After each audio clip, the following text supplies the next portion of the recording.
Ready, set, go, John. Thanks for doing this. Looking forward to hearing more about bridging the strategy execution gap. Yeah, thanks a lot. We've been doing this research on bridging a strategy execution gap since it really started back in November. And the work has been, came out of this idea that here at Lomi, we'd seen this problem that you have a lot of companies that they have some great strategy work and you have some great teams on the execution side, but too little of what was happening on the strategy side was getting into the day-to-day work.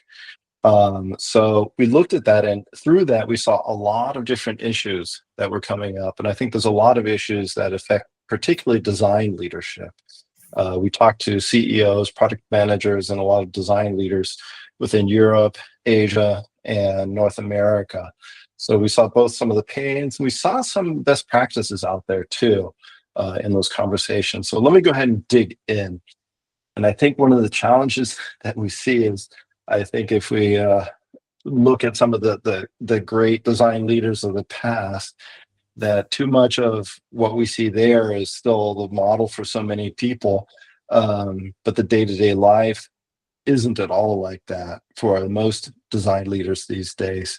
It's quite different. There's a lot of changes, there's new opportunities, and there's new skills that are needed that, Dieter Rams didn't have. I mean, he was brilliant. Everybody loves Dieter Rams, but there's a lot of skills today that he wouldn't have had back then.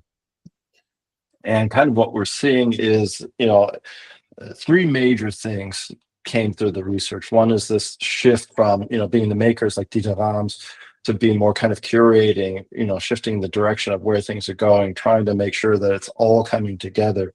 I mean, the systems and the challenges are much more complicated. Organizations are much more complicated. Another thing that we're seeing really very dominant was interesting is across the board. It's not in every company, but in a lot of companies, product managers have come into that role out of project management, which means that there's really missing somebody who sees the strategic perspective.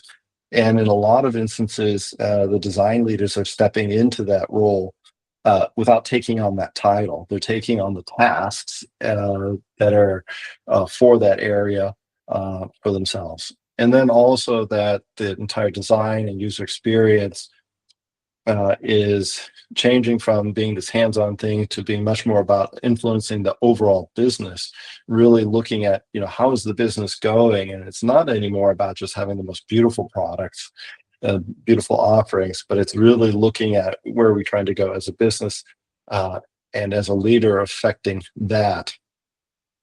And then so kind of core to that whole thing is a strategy execution gap. And I'll dig into that for a little bit here.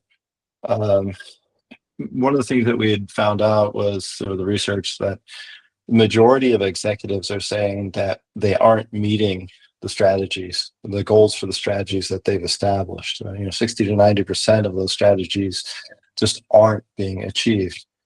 And when we went into conversations with individuals, we found that the problems fell into three areas. I'll call one the kind of the ignored strategy area. The second one is the challenge that you have overall in the entire pipeline of products and ideas that should be done. And lastly is the overall organization. So if we look at the ignored strategy, the key pains that came out from this is one, you've got a great strategy, no matter how good it is, if that doesn't translate into what people are doing on the day-to-day level, it's just not going to happen. And a lot of times people don't even understand what the strategy. It sounds great, but they're kind of abstract words. And other times there's internal resistance. Either, we didn't create it here, or, hey, we know a lot more about the customer. Don't tell us. This stupid CEO, he doesn't have a sense of what we really need to do. And other times it's just that it's expressed in such abstract terms that a lot of the teams, particularly in the front line, don't understand, what's their impact. If you have an executive that says, we have to grow revenue by 30%, and you have a designer or an engineer hears that and they say, does that mean I have to work 30% more? They don't know how to translate a lot of these goals into their day-to-day work. And lastly, under that area, There's the challenge that strategy is changing quickly, mostly from competitors. I mean, here in Europe, we have a lot of competitors coming out of China that are, making us work a lot faster because they're able to keep the same kind of quality that we have, but they can get it done a lot quicker. Within the imbalanced pipeline, one of the big challenges that we hear is there's so many ideas of what should be done on products and services, and there's no real clear idea in terms of, okay, how do we prioritize which we should do, because we can't do everything that we want to do. And it ends up being in most organizations that the most senior person, or what we call the most high paid person, is the one who decides, rather than having a process, a structured process that you can rely upon and becomes a best practice to determine, what should our priorities be. You also have internal demotivation to do strategic work. You'll hear from an executive on one side that says, yes, this is our vision, we want to go here, please everybody do this. But in the next sentence, we'll say, and we have to meet these quarterly goals. And if those quarterly goals mean that, you have to do certain prioritized elements, then everything else falls to the wayside. You have another really big problem around projects that, when you have that sunk cost, when you invest into something, and it's very difficult to then stop. People don't know when to say, okay, have we done enough? Should we keep working on this? There's this tendency to keep working, rather than having an official process for saying, okay, at what point do we pivot? On what point do we stop that initiative? And I've seen in too many organizations where it goes way too long, and it's frustrating on all sides, not just executives and investors, but for the design leaders when they talk about the number of large initiatives. We're talking about some very large companies where they've lost lots and lots of money, and it really just sucks the motivation out of the entire team. The last thing in that area is it's often hard to know when you're making progress against strategic goals. If we say, we want to be the greatest in Europe, how do you make that quantifiable?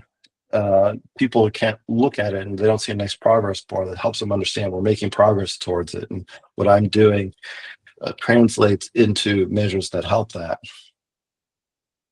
The last category here is the siloed organization, and a lot of challenges come across through the siloed organization.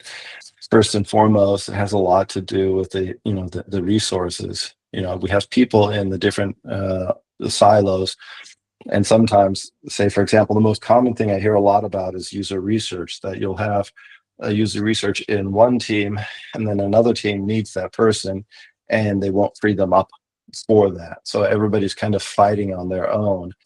And you have that as an overall challenge within the organization to say, okay, we will always have more need than we have capacity in any one group. And to be able to have resources move within the organization is difficult. A lot of organizations, larger organizations, don't have the incentives to allow that kind of sharing of resources. So that's really difficult. And similar to the human resources is the knowledge resource. How do you share that knowledge across organizations? And I get back to the user research topic. It's really a challenge because you'll have one product group doing some user research and then another product group that'll do some user research.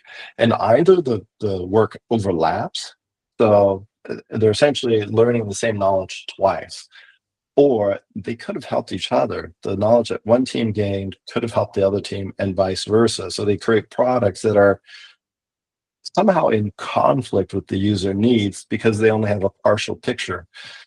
So there isn't a really good way, particularly around user research, to centralize that knowledge and ensure that that knowledge goes into the teams across the organization. So we've been looking at these problems all together and started developing a framework for addressing this.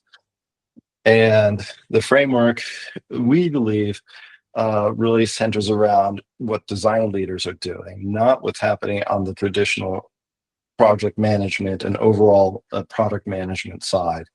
I think there's much more being gained from design leaders than what design leaders are doing in terms of, okay, we know how to work together as teams. We know how to bring together cross-functional groups. We know how to leverage user insights, and we know how to work together on ideas. So taking these kind of core principles of user insight, prototyping, and co-creation, we've looked at an overall kind of three-phase approach. First and foremost, it's about creating a team at the strategy level. So usually in organizations, you'll have a strategy team. It may be with the CEO, maybe a separate strategy team unto itself, who creates strategy somewhat in a vacuum and tries to dictate that down to the product teams. And where we're hearing the greatest success is actually looking at kind of three layers of that strategy team, where you have some executive representation, some middle management representation, and some frontline representation. The benefit to that is that the frontline teams in the better organizations seem to put engineering, design, and user research at that level. So they have the greatest contact with that customer. Up at the top, you've got this vision of where you want to take the organization, and down at the front line, you have that idea of where you want to go with the team. Now, in the middle, you have the middle management that says, okay, now I see what the other teams are doing, and how do we pull that together? So if you get that team of those three different layers working together to create a strategy, it's a lot easier to create something that is going to really have applicability when you go in and start piloting that. And what doesn't happen often enough is looking at a strategy as being something like a lean offering, a lean strategy, where that should be iterative and that should evolve over time. So with that, we created a series of different tools, little modules here. So one is how you create that team, how you get them aligned, and what are the tools and methodologies that they need to have. We call that the strategy stack.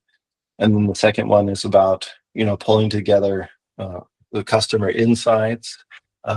These are just, suggestions for how to work. And I think this is where design has the strength. In that top one, there's a lot of methodologies. I think everybody here that's done design thinking workshops knows how to bring together that cross-functional team.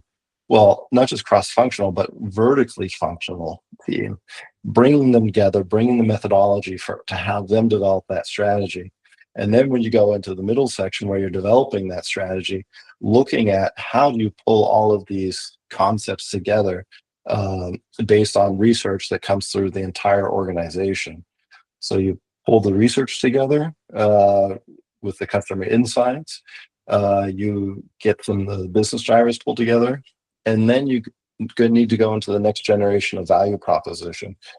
So we hear a lot of criticism of value propositions, and we've been toying with a model where we say, okay, don't just take value proposition the way we've always understood it, which is only from the customer perspective. You want that, but you want to factor in also what are the strengths of the organization, and then where is there a unique place in the market that where we can play. So you take those three things together and create what we're toying with is the invaluable proposition. So this is something that definitely comes from the design leadership. And this is why I think the design leadership is so important, because this is something you won't be seeing coming out of, the traditional product management. Then it comes down to OKRs. And one of the things that's usually missing for the OKRs is the overall story behind it. Why are we trying to do this? And this is also where I think design leadership is particularly powerful, is if you can first start with a product narrative. And generally, designers are good at telling that story, that customer story. So who is the customer behind this, the problem that they have, and how are we creating a solution for them? If you have that story as the basis before you go into creating your OKRs, it's a lot easier to say objectives that help achieve that vision that we have in there. And then nextly comes into before we start doing any building is the strategy communication, informing and activating the teams. Is you taking that story and you're communicating that out to the development teams so that they understand what is it that we're trying to do. So you're trying to get more buy-in within the organization. And once you go in to start actually designing the solution, then it's about testing demand and willingness to pay. So if we do prototyping in a much, much earlier phase, those are the kinds of things that really save time and help us get towards the right solution really, really quickly. And once you've decided, okay, we've got all kinds of great ideas about what we should be doing, here we get back to this prioritization. So in this, we've created a prioritization model that looks at a high level. We're all familiar with impact and effort. What we want to do is say, okay, impact is in terms of how do you create the best mixture of impact for the customer. And it's not just about what's the most coolest thing. It's this combination of, it has to be partially driven by what are the table stakes? What are the minimal things that need to be in there? What are those things that are going to be premium? And what are those things that are going to be differentiators? So once you have the proper mixture of those things, and we've put together kind of a formula for how to work that out. If anybody's interested, I could send this deck and it speaks to more detail of these individual points. But this is really taking prioritization, which had usually been a very simple mathematical formula, and bringing in a lot of kind of design thinking to that. So you're pulling in both the user needs and how much effort is it going to be to that, and how much impact will it have for the organization, well, in terms of what we're trying to achieve as an organization. So there's quite a few different modules that come into here. And through this work, we found that there's, some kind of key things for the design leaders in particular, where we see there's some great opportunities. First and foremost, on the strategy level, what is happening? And I think it has a lot to do with doing the work of product management without getting that title and without threatening them. And I think a lot of the design leaders I've been talking to, they've recognized that the product management is not doing product management. And they're looking at what are tactical ways to do a lot of things that they should be doing there. And to me, I think it's a lot of what people are doing with design briefs and calling it a design brief, but it's a lot of the product strategy in terms of understanding the value proposition, the segmentation, the prioritization, and so forth. So doing the product management work, but just calling it a design brief, I think is a really important component to it. And interestingly enough, I think design leaders, from what I've been hearing, are the best people to bridge teams together across the organization and pull them into a unified whole. The second area where we're seeing a great need is more and more skills around AI.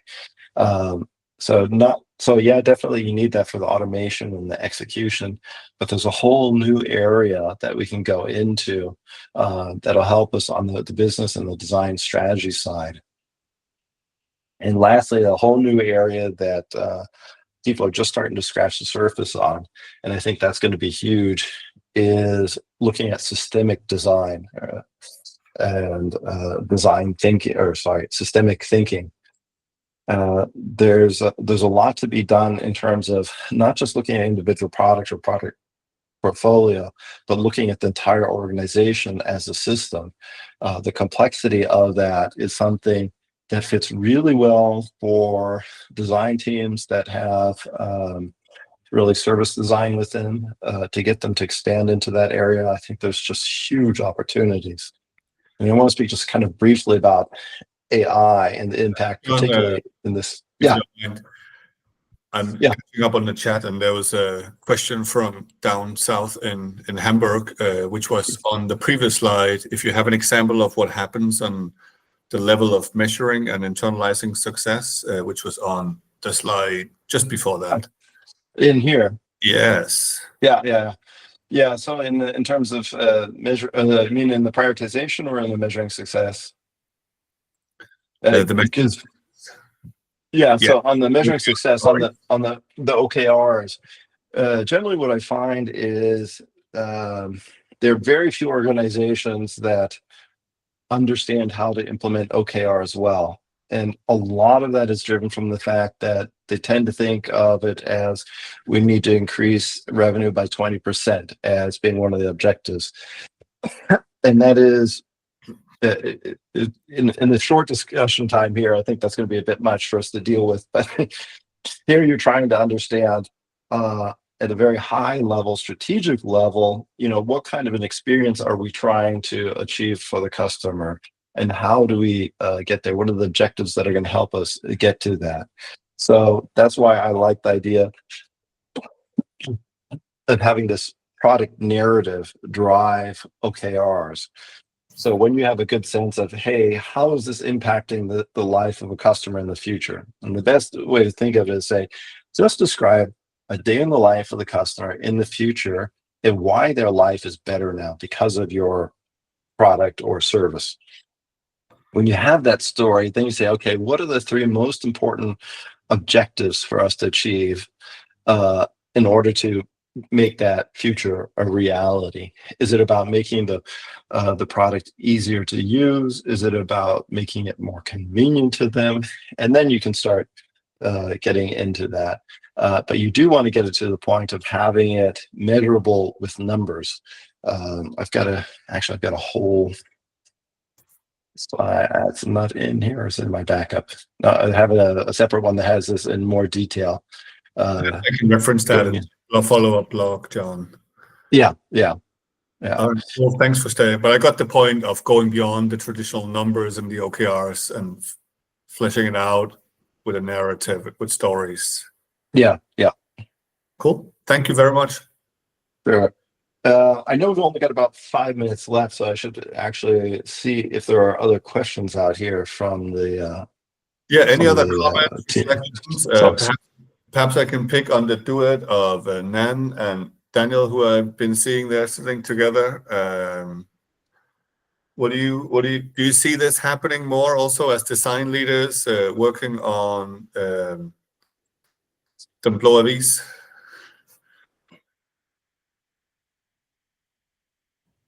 Sorry, what was the last part of the question again? I'm curious if you're seeing this shift as well, that John is talking to design leaders being pulled more into strategy, perhaps even replacing the traditional role of business consultants, and just in general, this gap between strategy and execution. Is that a problem that's familiar territory to you? I think it's familiar territory, but I don't experience getting pulled into strategy as per se, because we have strategists for that in our organization. But on the execution part, I see that there's some problems in terms of having strategy being part of everyday tasks and planning tasks with designers, and prioritization as well, as I think you mentioned, John. Yeah. The prioritization is very interesting. When you look at organizations, often it's driven by engineering or by financial people within the organization that are doing the prioritization. There isn't this factor of the impact on the customer side and balancing that with the goals of the business. For example, there's usually very little understanding in terms of, okay, what features have to be in there for us to be credible? Which features should we put in there so we can differentiate on the market? And how do we get that happy balance? And it's going to be different depending on what your business goal is. If you're trying to break into a new market space, it's going to be very different than if you're in a cost-cutting mode. All right. So I think before I pass it over to Håkon, I'll just say that in the recent design leadership meeting in August, where we also met with Nan, we talked about this problem of not having enough time and free space for creativity, which I think connected with what you said, John, in the opening when you referenced the famous German industrial designer Dieter Rams, But let's go from Hamburg to Aarhus, then all the way to Oslo. Håkon? Yes, so I'm Håkon, this is Björn. We are John's partners in this research project. Oh, I just wanted to chime in, John. You didn't get to your last slide, but that's about the role of designers, right? And I think to Nan's point, she said we don't get in base. I heard something like we don't get invited into the strategy work because someone else is responsible for that. But I think some of what you've been talking about, John, is that designers could be particularly good at translating the strategy into action in the organization, and that's the essence of this research is the strategy execution gap. And I think in many cases, okay, let the strategy people make the strategy, but help them make it happen. And then maybe in the next round, you're invited in to participate in making the strategy. Yeah, exactly. I mean, we've been talking a lot internally about what are some of the new skill areas where we think design leaders will need to become stronger. And I think we do need to be on the strategy side so that we are part of that strategy organization. It shouldn't be that strategy is done without design leaders. Design leaders should have an important role at the table within the definition of the strategy. So I think in the last minute, we'll go back to where we started in Hamburg. Klaas, you get the last word, but you got to. So hello, everybody. Thanks for having me. So I just joined while I was on the street walking, so I had no camera and tone. So hello from Hamburg. Hello. So thank you for these insights. From my point of view, it's a very remarkable and important thing to input, to take design into account in the strategical view. As far as I remark it at our customers' side, it's often not accepted because they don't know how to do it. They're not taken into account. The design role is not that seen as such an important role. It's always about the level of UX maturity in the company that design is taken into account or not. If you're more mature, if you're more familiar with the methodologies and the proceedings, then it would be taken into account. If not, it would be so new and revolutionary in a special way that they are not familiar with it, and they rely on their commodity strategical instruments from yesterday. If you know what I'm. Very, very much so. I totally agree with you. You know, what I had mentioned there, I wasn't sure if it came through. The way I dealt with this, and I won't say where I did this because I don't want to upset anybody, but when I started working on a new product that's going to come out, I talked to the team and I find out, okay, they don't have a real strategy. So I say, instead of here's your product strategy, I say, well, let's do a design brief together. And then I go through all of the things that should have been in the strategy. And they say, oh, we don't have that. We don't have that. Okay, well, let's do that together. And when you are more moderating the process and less dictating the strategy, they're very open to that. Yeah. So getting in step by step is very important to take everyone with you. Exactly. And just don't call it strategy. Thank you, You can do John. the strategy. Klaas, thank you from all around. Really appreciate it. Let's keep the conversation going. I think there is something here, as Klaas also validated. Really appreciate it. Thanks for your time, John. Thanks for getting this together. Thanks for glad to do your research, and we'll see each other soon. Thank you. That's all we have. Thanks, guys. Bye-bye. Thank you. All right. Thank you.